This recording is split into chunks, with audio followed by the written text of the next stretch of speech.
Hi and welcome back to my coaching channel, and today we're going to be looking at working with players on a one-to-one basis. I used this session with an academy player that is a number 10, and when you look at the best number 10s in the world, Eden Hazard, Philip Coutinho, Iniesta and David Silva, they all have unbelievable ability when it comes to receiving the ball. So to make it as realistic as possible for his position, the topics were as follows: receiving to pass quickly, receiving under pressure, receiving to turn, receiving to switch play, and receiving to finish. This helped to engage him, as all of the above scenarios were where he would find himself within games, and obviously with slight modifications you could probably adapt these to other positions. The first practice we're going to work on is a simple technical warm-up. As you can see, we have a small gate in which he will pass one touch. I then call either left or right, and depending on which way I call, he has to open up his body, take a touch out his feet and make a longer range pass against a rebound board. Now you can use a wall or whatever is around you to give you the same effect. He then follows his pass, and as the ball travels back, he again received on the back foot to make his pass back into me. The progression is quite simple. The practice is the same, however when he makes the pass back into me, I set him so he then can make a first time pass out the other side to the rebound board, and then he repeats the movement. He then finally returns the ball back. I worked for about 60 to 90 seconds with stretching in between. The key points for this practice were to ensure that they are checking their shoulder.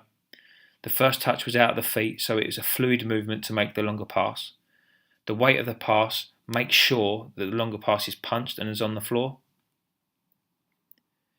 The second practice involves a receiving square. The first part of the practice is a sequence so that the players can repeat it. The sequence is simple: 3 passes to set to the coach and 3 passes to turn on the goal. All passes will be accompanied with a call from the coach. So pass 1 is a simple set with the shout of man on. Pass 2, back foot right to set with the shout of man on right. Pass 3, back foot left to set with the shout of man on left. Pass 4, back foot right with angled touch is then a clipped pass into the goal. The shout will be time right. Pass 5 is back foot turn, drive at the mannequin to finish. This will simply be time. Pass 6, back foot left with an angled touch and then a clip pass into the goal will be time left. The communication is important as the progression will be random calls instead of the sequence, and this allows the player to become familiar with the information. Repeat this as many times as you see fit, and the key points are: ensure the first touch takes them outside of the square. The recovery back to the centre is done with a high tempo. The quality of the pass and finish are of a high standard. Re-emphasise this to the player when they start to get tired.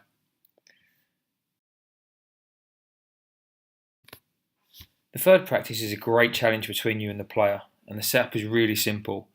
You have 2 goals, or you can use cones, poles or anything else that gives the player a reference point.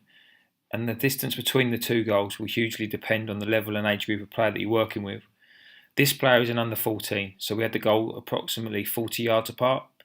You then place a mannequin in the centre of the pitch, and the player has to make 2 quick passes before receiving a third pass, where his first touch is out of his feet and he then drives a pass into the goal with his laces. It is important to remember that this is not a shot but a driven pass. He then repeats this 9 more times, working on both his left and right side. The challenge is also simple. Every time the player hits the pass and it makes the target with the technique that you set, they get a point.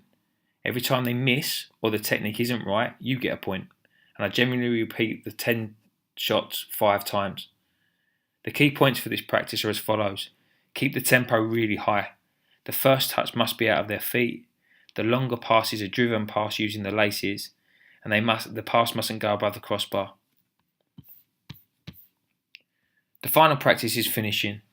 The setup is also simple. 3 mannequins on the edge of the area and 2 mannequins positioned as midfielders. I've put 2 poles to highlight the area in the goal where I want the player to finish. The player's start position is in the pocket of space, and you call either left or right.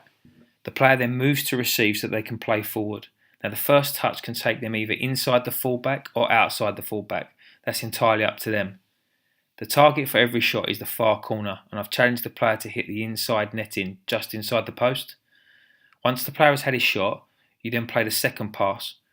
They have to work hard to get around the mannequin to finish before the ball hits the 6-yard box. I repeat this 5 times, but again this will be dependent on the age group of the player you're working with and is entirely at your discretion.